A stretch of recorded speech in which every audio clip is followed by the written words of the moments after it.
Ninakusalimu katika jina la Bwana wetu Yesu Kristo, Mungu mwenye nguvu na uweza wote, yeye ambaye wazee 24 wenye uhai wanne, makerubi, maserafi na mabilioni ya malaika wanasujudu mbele zake. Jina la Bwana litukuzwe sana. Bwana ni mwema sana, na kwa sababu ni mwema amekupa leo somo la maana sana, somo linalosema Bwana awe nguvu yako. Sikiliza, tunasoma katika kitabu cha Zaburi. Leo tunaendelea Zaburi 31 mstari wa 4, wa 3 na wa 4. Anasema, ndiwe genge langu na ngome yangu, kwa ajili ya jina lako uniongoze, unichunge. Haleluya. Utaniongoza katika wavu walionitegea kwa siri, maana wewe ndiwe ngome yangu. Tuombe. Asante Mungu wa mbinguni kwa neno lako. Saa hii nafika kama ambavyo Baba umenifundisha. Fundisha na mtoto wako huyu kwa jina la Yesu. Amen. Japokuwa Biblia inamtaja mwanadamu kuwa ni kiumbe dhaifu wa udongo, mwenye hali ya kutojiweza, mnyonge pasipo nguvu za Mungu, lakini nina habari mpya kwako ya kwamba maandiko hayo yanaposema Bwana Mungu atakupa nguvu na uweza na mamlaka na kukuokoa katika madhaifu yako, jambo lote hilo analolifanya sio kwa ajili yako tu, bali ni kwa ajili ya jina lake pia.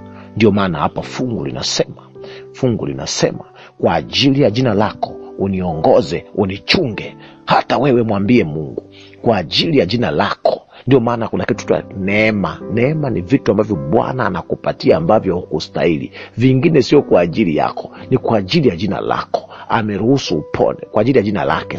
Ameruhusu upone, ameruhusu upate ulivyo navyo, ili apate kutukuzwa kupitia wewe. Mkumbuke Muumba wako siku za ujana wako.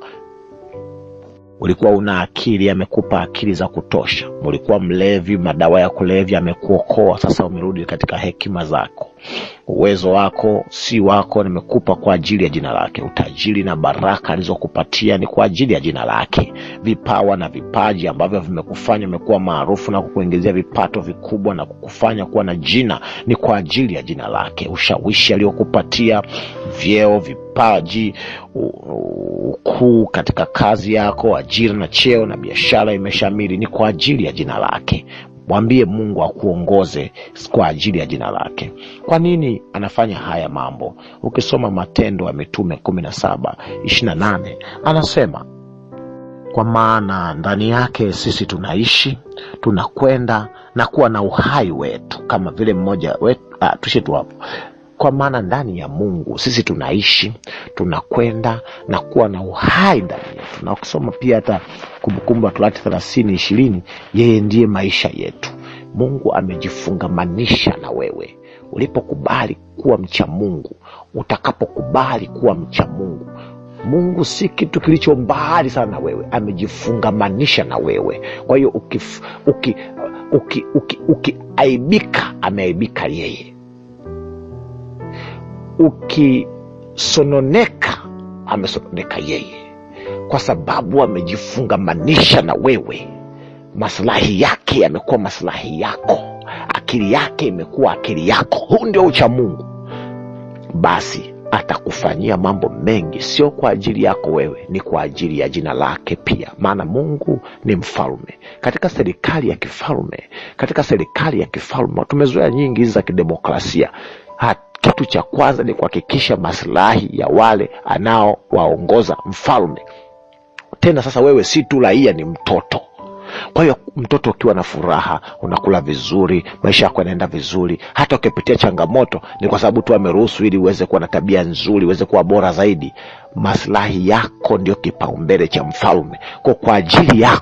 Kwa ajili yako Mungu amekupa ulivyo navyo, kwa ajili ya jina lake, zaidi ya wewe tu kuwa navyo hivyo. Mungu amekuletea vitu hivyo, amekupa hao watoto, hiyo kazi nzuri, hayo mambo maisha unayopitia, hata kama ni magumu, kuna kitu anataka tu akusaidie kwa ajili yake.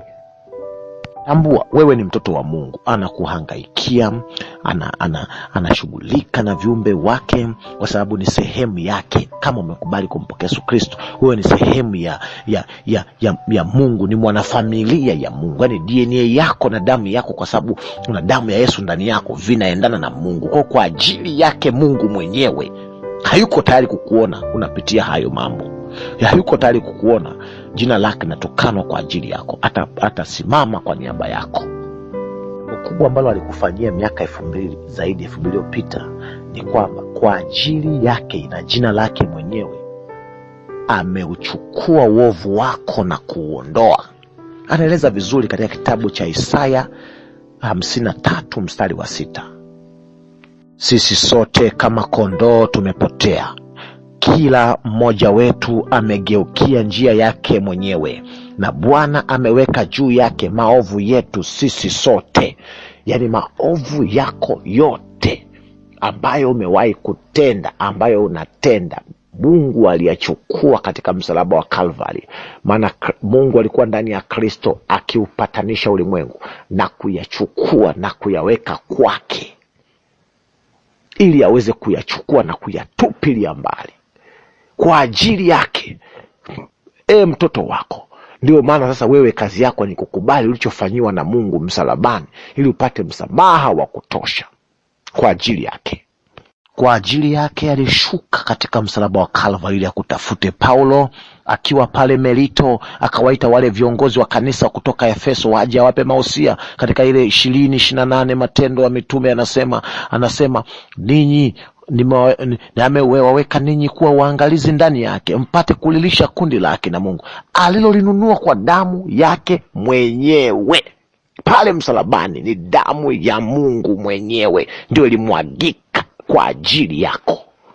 Kwa hiyo usikubali sasa Mungu akawa Mungu wako ili kwa ajili yake apate kukupa uzima wa milele.